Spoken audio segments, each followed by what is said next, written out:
Assalamualaikum warahmatullahi wabarakatuh. Hola amigos. Sekarang saya akan ceritakan pengalaman saya di pesantren. Jadi tetap di video ini dan jangan lupa juga klik tombol subscribe dan like dulu video ini. Mungkin nanti aja like-nya kalau udah saya nonton. Nanti subscribe dulu channel ini dan pencet tombol notifikasinya. Tetap di video ini.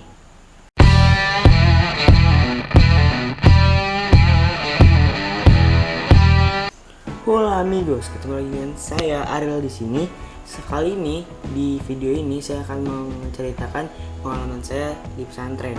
Ini awal-awal aja ceritanya. Saya nggak ceritain semuanya di sini, takutnya durasinya kepanjangan. Saya akan ceritakan awal-awal masuk. Dan bagi yang belum tahu channel ini, sebelum kita mulai videonya, bagi yang belum tahu, subscribe di channel ini atau mau lihat video-video sebelumnya, lihat di channel ini juga.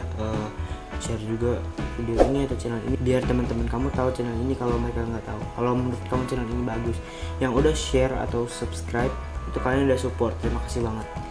Dengan support kalian, channel ini bisa menjadi lebih baik ke depannya. Langsung aja kita ke videonya. Kali ini saya akan ceritakan pengalaman saya di pesantren. Jadi pesantren itu awal-awal itu saya masuk itu awal masuk pertama itu langsung ditinggalin orang tua, kayak orang tuanya ngumpul dulu di tempat perkumpulan, terus nunggu gitu kan, nunggu karena sebelumnya udah tes.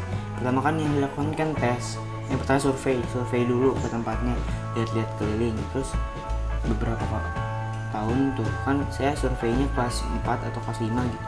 Nah habis itu pas udah hampir selesai kelas 6 tuh, pas udah liburan ya, itu tes pertama sama tes kedua itu wawancara. Yang ketiganya ada itu kayak pertemuan orang tua gitu. Habis itu baru tanggal berapa ya, saya lupa, pokoknya Juni 2 hours later. Pokoknya saya lupa, pokoknya itu habis itu masuk, baru masuk itu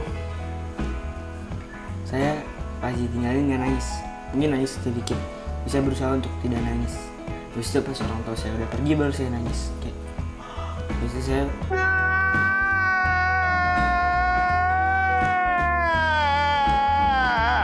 main berat lagi pesantren awal-awal masuk. Saya ketemu teman saya, terus kenalan. Saya ingat waktu itu saya pertama kali kenalan sama teman saya, namanya Hashim.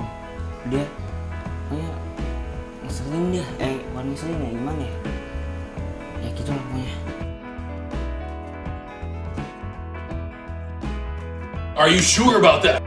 Asik juga sih, tapi awal masuk tuh saya berat banget. Pertama kali masuk, saya ingat waktu itu saya tidurnya saya bilang, kan saya pengen jadi ketua kamar tuh, saya bilang gini, kalau nih saya mau jadi ketua kamar, saya akan tidur kalau kalian semua udah tidur. Jadi saya nunggu mereka semua tidur dulu, ngecek mereka satu-satu udah tidur atau belum, baru saya tidur. Terus saya jadi ketua kamar. Saya dari hari pertama masuk itu saya udah jadi ketua kamar, udah mulai deket sama kamar. Tapi sahabat saya yang saya kenal dari tes itu nggak sekamar sama saya, jadi saya kalau siang-siang atau sore-sore itu jarang main sama teman sekamar saya. Nah habis itu mulai deh agak enakan pesantrennya, enakan. Terus seminggu pertama di pesantren saya, kalau pesantren saya seminggu pertama itu ada yang namanya Macama itu masa taruh santri. Jadi santrinya dikenalin dulu sama santren. Saya seminggu awal itu diteken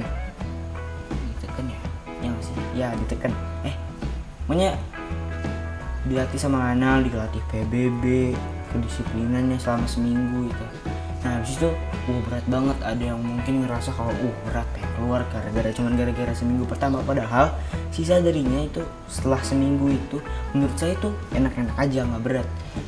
Lumayan enak, sekolahnya juga enak, ngafalnya enak, temen-temennya enak, dan fasilitasnya juga lumayan enak. Terus saya baru kenal basket itu di pesantren, jadi saya sering main basket semenjak masuk pesantren. Dan sekarang bisa dibilang saya lumayan bisa, nggak jago, cuman lumayan bisa main basket.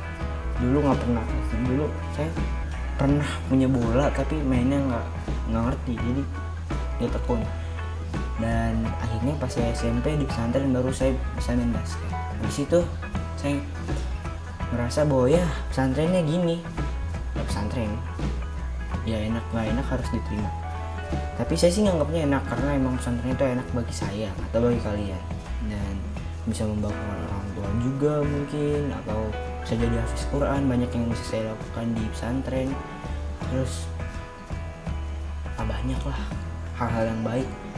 Kegiatan yang paling saya sukain itu kegiatan mandiri, karena di situ kegiatannya kosong, kita apa ya, bisa olahraga, bisa ngapain gitu, kalau capek istirahat. Sekolah juga sekolahnya enak kok. Awal-awal sekolah tuh perkenalan dulu sama guru, jadi perkenalan nggak belajar dulu awal-awalnya. Dan holako dulu, holako itu kalau di pesantren saya namanya holako, kegiatan ngaji, itu ngaji ngafal, menyetorkan hafalan, namanya kegiatannya holako. Jadi holako dulu. Saya ingat pertama kali saya holako itu hari pertama saya sakit. Jadi saya waktu itu di kamar, ditemenin wali kamar saya ngobrol. Hari pertama saya holako, saya sakit tuh, sholat isya saya udah izin sama wali kamar saya temenin saya izin, mohon maaf izin saya nggak bisa holako.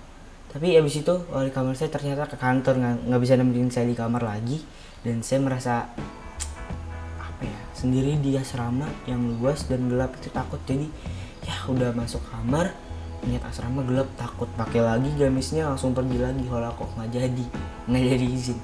Jadi perkenalan holako pertama itu macama, habis itu libur dulu berapa hari gitu, habis itu udah mulai holako baru sekolah. Nah baru jadi santri yang bener-bener santri waktu itu. Nah saya waktu itu sama teman kamar saya pernah berantem sekali, karena saya ketua kamar. Saya merasa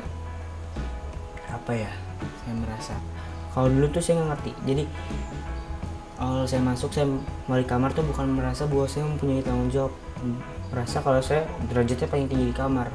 Itu salahnya. Nah saya salah karena waktu dulu jadi ketua kamar, terus pas mat sama saya sering mimpin barisan gitu. Akhirnya pada malam itu dikumpulin sama kakak kelas, suruh bikin ketua angkatan. Terus saya nyalon, terus voting, terus dapet. Tapi semua itu hilang karena saya tidak bisa menjaga kepercayaan saya jadi ketua angkatan. Bukan lebih ke bertanggung jawab dengan angkatannya, tapi lebih ke merasa dirinya paling tinggi di angkatan. Saya minta maaf ke angkatan saya kalau udah kayak gitu, dan akhirnya saya turun pangkat juga. Dan kata ustadz saya, kelas 7 belum pantas punya ketua angkatan, jadi saya turun pangkat dan jadi biasa-biasa aja. Jujur saya lebih suka kalau dari awalnya saya nggak jadi ketua angkatan, karena awalnya saya punya banyak teman. Pas jadi ketua angkatan saya jadi sombong, songong, belagu. Terus habis nggak jadi ketua angkatan lagi tuh kayak udah banyak yang nggak suka sama saya, jadi teman saya berkurang. Coba aja saya nggak jadi ketua angkatan dari awal, tapi udah terjadi. Nah pesantren itu enak kayaknya kalau menurut saya, karena saya udah ngerasain sendiri gitu kan. Makannya juga teratur, sholatnya teratur, mandinya diatur. Walaupun ngeselin juga kadang-kadang lagi enak-enak asik-asik ngobrol atau main, terus tiba-tiba bel, terus disuruh cepet-cepet, kalau telat dihukum. Nah kayak enak juga kadang-kadang, tapi dengan cara itu kita bisa kayak di sana udah dididik gitu. Walaupun gitu-gitu juga, walaupun bikin kesel, nanti ke depannya bisa jadi baik kamunya atau sayanya, atau pokoknya itu bisa menjadi lebih baik di depannya. Bisa udah punya bekal, oh kalau jam segini harus gini, harus tepat waktu, oh ini. Jadi kalau kamu misalnya rantau SMA-nya atau kuliahnya jauh dari orang tua, jadi kamu udah tahu, oh saya harus ngatur diri jangan sampai berantakan, jam segini harus dijadwalin gini, jangan sampai telat gitu. Buat nanti kamu kerja juga biar nggak telat. Dan pagi-pagi udah bangun, sholat subuh ngaji ngafal. Terus kalau pesantren saya tuh kegiatannya tuh gini, sebelum covid tuh gini, bangun pagi nih, habis bangun sholat subuh, habis sholat subuh ngaji, habis ngaji sarapan. Kalau puasa itu habis ngaji langsung ke kamar, habis sarapan itu langsung ke kamar tuh piket, mandi, persiapan sekolah, itu semua segala macam, pokoknya piket, bersihin kamar, rapiin kamar, terus rame-rame kan. Terus habis itu sekolah tuh zuhur istirahat nih,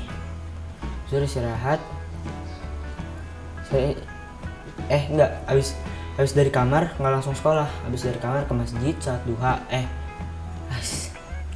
habis dari kamar habis apel saat duha, habis itu ngaji, duhanya ngaji lagi, ngapa lagi, habis saat duha baru sekolah. Nah sebelum sekolah, habis saat duha itu habis holakoh duha tuh istirahat dulu baru sekolah. Habis sekolah zuhur tuh sholat, habis sholat zuhur makan siang, habis makan siang baru masuk lagi sekolah. Habis itu sampai sebelum asar. Habis sholat asar kegiatan mandiri, ada yang olahraga, ada yang istirahat, ada yang ini, ada yang itu. Jadi habis kegiatan mandiri, mandi, makan sore. Kalau puasa makannya malam. Habis itu sholat maghrib, holakoh malam. Habis sholat isya kegiatan mandiri lagi. Jadi habis itu kegiatan mandiri, persiapan tidur, habis itu tidur terus bangun gitu lagi. Tapi pas ada COVID-19 ini atau corona ini, itu pagi bangun, salat subuh, habis itu ngaji holakoh kayak biasa, habis itu sarapan, mandi, holakoh duha. Nah kalau itu istirahat, habis itu sekolahnya itu cuma sampai zuhur, yang tadinya sampai asar, sekarang sekolahnya sampai zuhur karena corona. Terus ya banyak lah yang berubah karena banyak juga yang pulang, ada yang netep, ada yang pulang, jadi mulai dirubah. Terus kajian pelajarnya jadi sedikit, ya berubah-ubah lah pokoknya sejak corona, jadi berubah. Pesantren saya tuh lumayan enak ya, soalnya udah ada laundrynya, pokoknya enak lah, fasilitasnya lumayan. Kalau menurut saya kesimpulannya ya pesantren itu enak, cobain aja dulu. Coba kalau kamu coba ya ternyata kalau emang gak enak ya udah, saya nggak maksa, tapi coba dulu terus ikhlas melakukannya, mungkin akan betah. Oke, sekian dari cerita dari pengalaman saya. Mungkin tidak bisa dibilang cerita ya, cuman motivasi doang, soalnya saya gimana ya, kurang jago kalau nyeritain pengalaman, kayak ceritain tentang hidup saya dengan detail. Mungkin nanti ya, saya belajar dulu caranya. Subscribe channel ini, segini aja informasinya, semoga bermanfaat. Subscribe channel ini, like, share, komen di bawah apa yang kurang atau apa yang harus saya lakukan. Saya bingung, udah 2 hari 3 hari nggak upload karena saya bingung mau bikin tema apa. Ya udah saya bikin kayak gini. Jadi kamu yang nonton komen apa yang harus saya lakukan selanjutnya, atau video ini kurangnya apa. Subscribe, share, like, komen. Terima kasih. Assalamualaikum warahmatullahi wabarakatuh. Sekarang kita lagi siap-siap. Abis ini saya akan membuat video yang tadi habis kalian tonton. Saya lihat di sini persiapannya udah lighting di situ, dan tripodnya di sini, di situ. Oke, tonton aja videonya, jangan lupa di like dan subscribe. Terima kasih yang udah nonton, dan see you.